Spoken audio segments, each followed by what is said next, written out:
Thank you.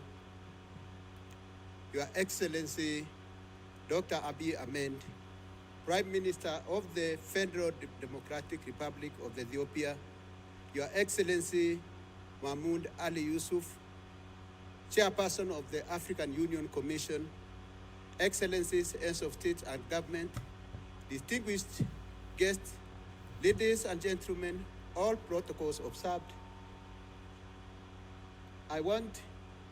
My name is Mithika Mwendra, the Executive Director of the Pan-African Climate Justice Alliance. I am with also my colleague here. I am Jonas Gabru, Chairperson of the Non-State Actors and Inclusivity Committee for the Africa Climate Summit 2. Thank you, Your Excellency. It is good to be in the land of origins. It is good to be at home. We are truly delighted to speak today as we gather for the second Africa Climate Summit. As I mentioned during the opening of the inaugural summit in Nairobi, Kenya, 2 years ago, the voice of non-state actors is vital in shaping climate solutions that resonate with the aspirations and desires of the people and imperatives of climate justice. Today, let me add that it is also central to ensure that choices and decisions we make are legitimate, mandated, and owned by the people.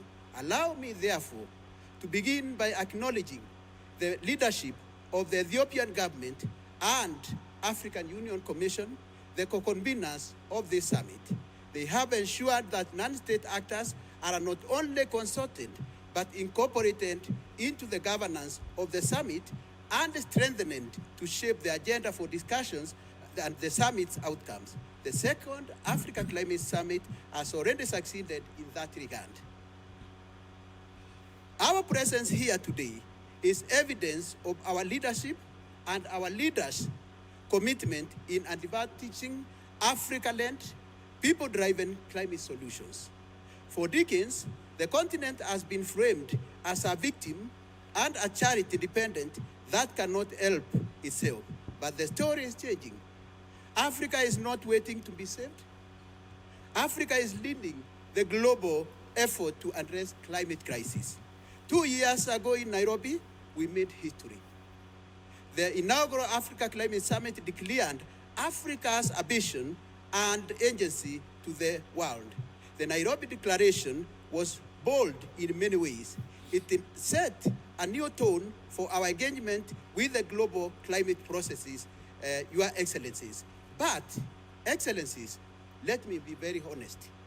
The Nairobi Declaration was also exposed the limits of declarations without delivery. It lacked an action plan with clear timelines, milestones, and accountability. As a result, much of its promises remains unrealized. That is why ACS2 cannot be business as usual. It must be, as leaders ascend, an implementation blueprint with the deliverables, deadlines, and scorecards. Africa cannot afford another cycle of eloquent promises. Floods, droughts, food insecurity, health emergencies, and displacement are already costing us lives and livelihoods. Every month of delay is another year of stolen from Africa's development. The Addis Ababa Declaration must, therefore, address 3 urgent questions. 1, what exactly will we do? 2, when will we do it? And thirdly, how will we be held accountable? That's very important. So if Nairobi was the declaration of intent, Addis Ababa must be the declaration of delivery. Excellencies, the theme of this summit speaks to the urgency of this moment. Across our continent, communities are demanding climate solutions that are not only fast but fair, not only global but grounded in Africa's realities. In the past months and weeks, the Pan-Africa Climate Justice Alliance and Consortium for Climate Change Ethiopia under the auspices of the committee, which was mandated to be led by the civil society, have organized numerous events feeding into this ACS. This includes the Ministers of Finance convening, the Nairobi Summer School on Climate Justice to build the capacity of young people in partnership with Addis Ababa University, the Africa Youth Climate Assembly, which you have received the declaration, and the other structured dialogues with European Union and the COP30 presidency. Across all these platforms, Your Excellencies, and particularly the discussions of Ministers of Finance, the message has been consistent. Climate action is fundamentally a finance question and economic issue. Internationally, without adequate flows to the continent, and regionally without integrity in climate change into fiscal policy, budget cycles, debt negotiations, and investment framework, Africa's climate agenda, and particularly adaptation finance, will remain underfunded and unfinished. 16 clusters, Your Excellency, of non-state actors have spoken with clarity. And before I take my seat, let me just distill a few of them because there are too many for the interest of time. The youth have spoken and they have articulated theirs. We had the faith actors, the women, and the women want climate justice. Climate justice will fail if their voices are sidelines. They demand direct financing, gender-responsive budgeting, and continental youth climate fund. The faith leaders also and their voice remind us that there can be no climate justice without peace, and no peace without justice. They call for debt cancellation as a pathway to climate justice. We also have health actors because health is very important. They demand that health be placed at the heart of Africa's climate agenda, resilient health systems, not pilot projects.